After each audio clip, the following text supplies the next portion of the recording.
A lot of us picture the individuals who are great, who are champions, who are the number one guy at what they do as your LeBrons, your Kobes, your Arnolds, your Elon Musks, the number one top guy. And we kind of put him in a little bit of a box. You know, if you're great, you have to be obsessed. You have that killer instinct, crazy focus. You often lean a little bit more towards the brash ego. Maybe you come off as an asshole at times. That's just kind of the way you're wired. And a lot of the times, to be like that, you often have a destructive, dark downside to you, whether it's addictions, gambling, divorces, a lot of these demons that may fuel you. But of late, it kind of feels like a new champion is starting to emerge. And it's probably been this way in different generations, but you just don't hear about them as much. But for me, there's two individuals that stand out as being more human, more introspective. They're more relatable, and they're still top dog, number one. They're the guy, and that is Scottie Scheffler and Chris Bumstead. Scottie Scheffler, the number one golfer in the world, winning all these times, so dominant, and yet he still has a happy wife. He still seems to have this lightness about him, this smile on his face. Doesn't appear to have much of an ego. It's very beautiful to see.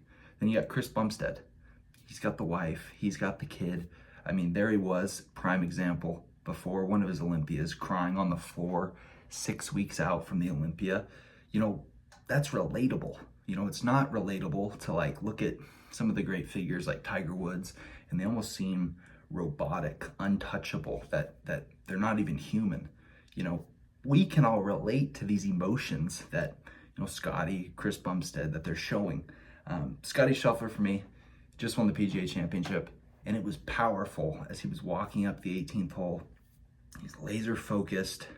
He's going to get it done. He makes the winning putt, yells out, F yeah. I mean, all these emotions come out.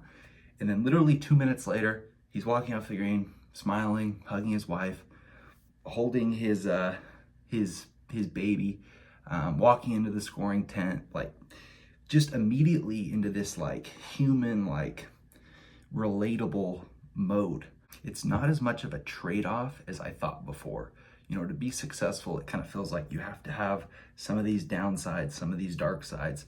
And here we are in 2025, and it feels like collectively we're kind of rethinking what champions are, and it's more realistic, it's more human. Chris Williamson from the Modern Wisdom podcast definitely turned me on to kind of this way of thinking. One approach to greatness isn't necessarily better than one another. We all have our own roadmap.